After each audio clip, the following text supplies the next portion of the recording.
Vamos al mambo, señores. Vamos al mambo, señores. If someone would have told me that I was going to be starting again and at the age of 41 I was going to be having a toddler, I would have just laughed in their face. Mi madre. Emma,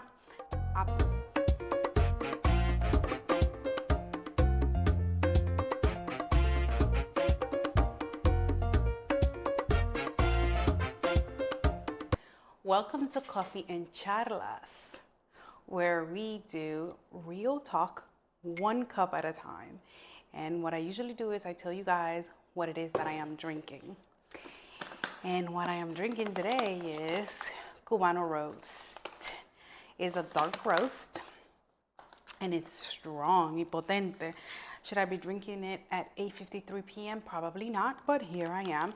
And one of the things that I like to do, which is one of the things I'm going to be talking about in this video, is how I manage my crazy life with my fitness, my working out, my work, and everything like that. This is Flav City. This was a pretty good flavor. It is all-in-one protein smoothie powder. So I dumped this into, I didn't make a smoothie. I dumped it into my coffee, and that is what I'm drinking for one of my meals, and that is how I make things happen. So this video is about, if someone would have told me that I was going to be starting again and at the age of 41 I was going to be having a toddler, I would have just laughed in their face. Mi madre. Emma, a propósito, I actually had mi taza, me la leyeron. If you know, you know. I drink coffee and then me leen la taza. Y me dicen que yo iba a estar embarazada. Y yo dije, ay, no, eso es for entertainment only. Because dime, yo embarazada. I already have 2 kids. My son is 16 and my daughter's 14. And now I have a beautiful baby and she is 2.5. She's a toddler and we're going through the terrible twos. Okay, so let's dive into this conversation, and you're gonna see me looking away because I have my main talking points over here on my laptop. So what does starting over mean to me, emotionally, mentally, and physically? Well, let me tell you, emotionally, it was hard. You know what it is to have a 16-year-old and a 14-year-old. They're very, very, very dependent, right? My daughter is 2.5 now, the baby.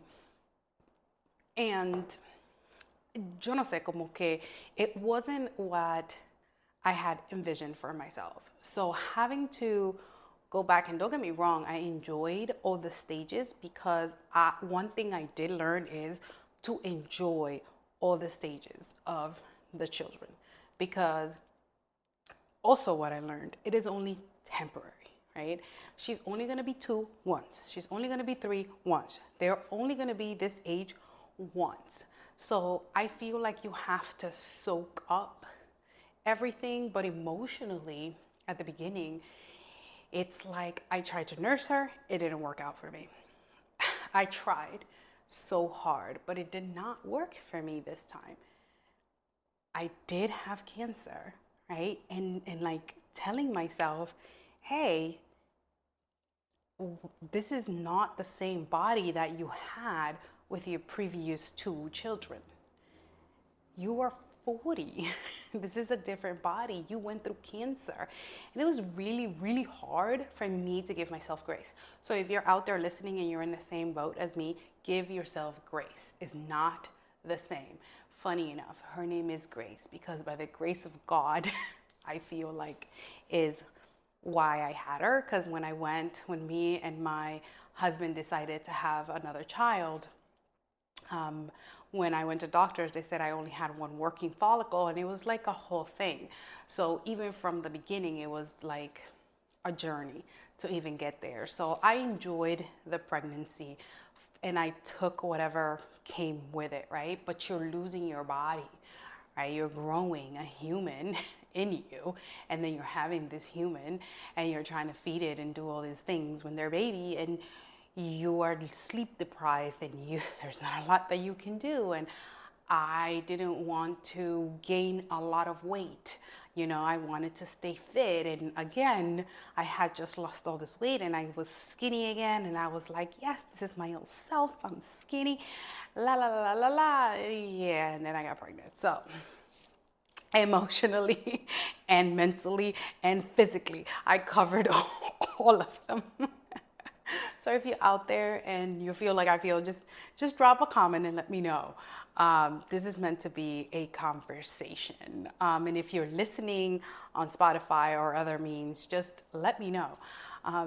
So it's not a breakdown, it's a rebirth, right? Because you're coming out of this renewed, a different kind of mom, right? Like with the older two, I was younger. It was different. With her, it's just different, right? Like I try to guide her and tell her and like be a little stronger, but I'm not gonna lie, I'm a little softer because I'm tired. Okay, I'm tired.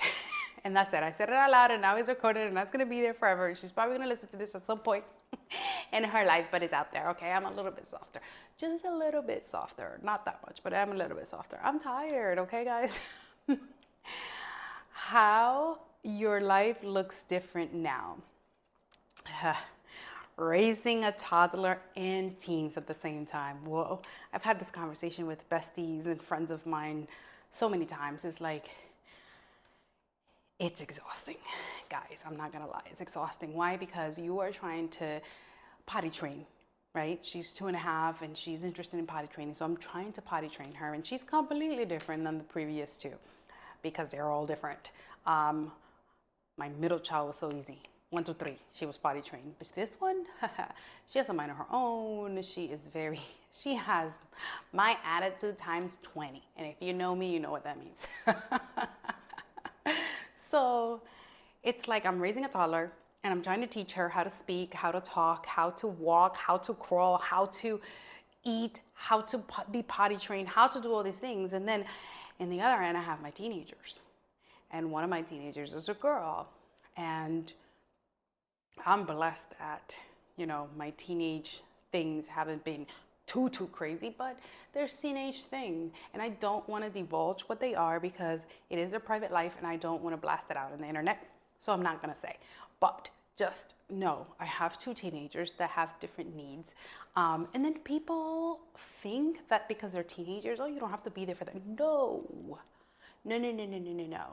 I am so grateful for my job because I work from home most times. I go into the office sometimes as well. But like, I am so glad that I'm here for my teenagers because they need me. They need me so much.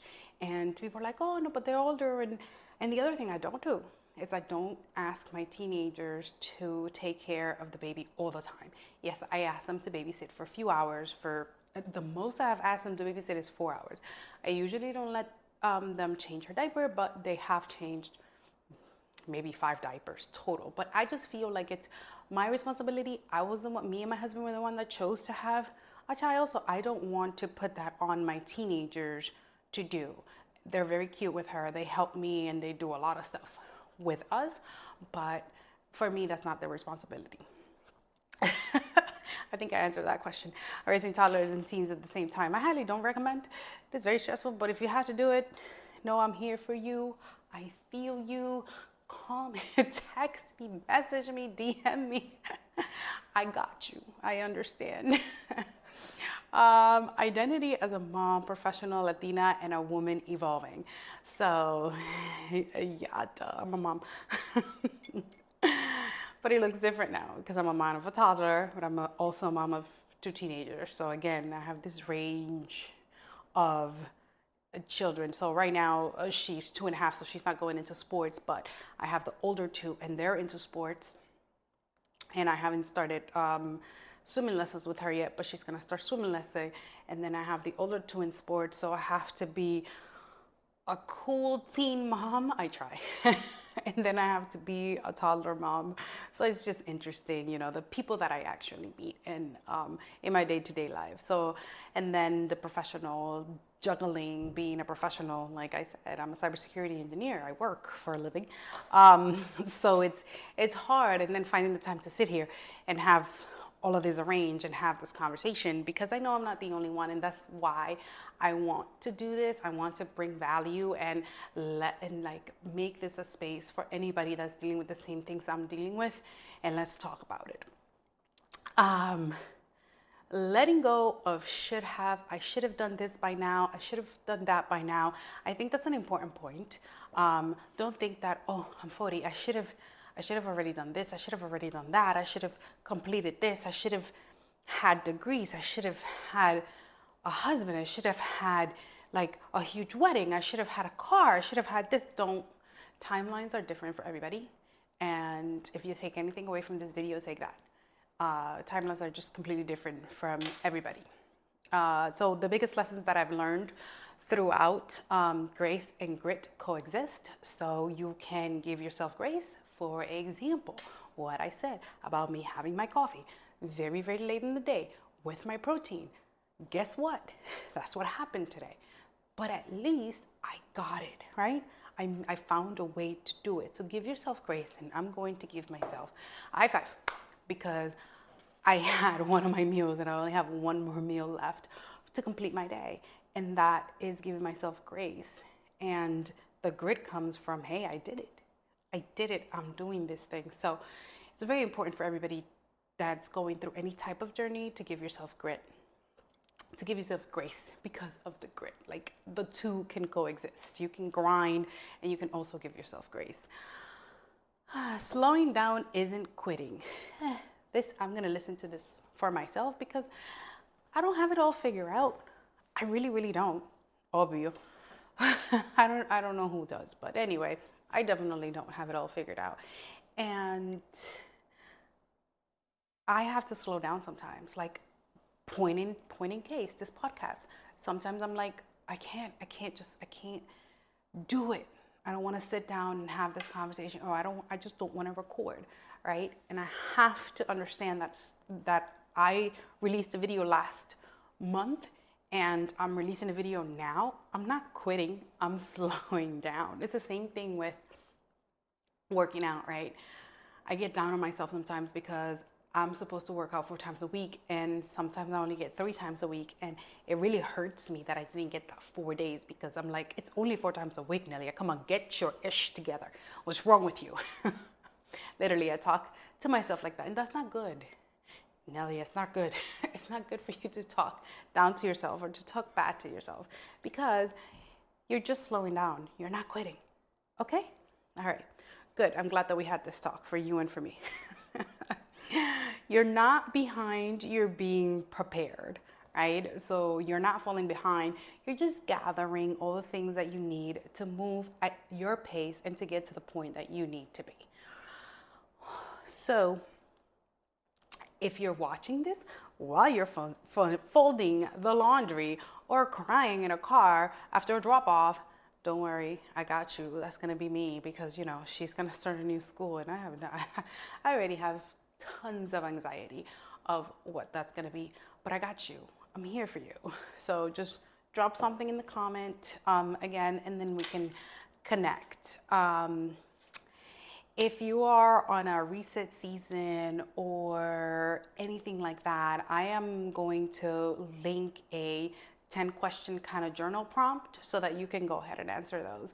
You're just going to click on it. It's not going to ask you for any type of email or anything like that. I'm not in the business of that. I am in the business of sharing and connecting with community. That is what my business is. Anyway, I really hope that you enjoy this charla with me, and I'm gonna try to do more of these charlas by myself.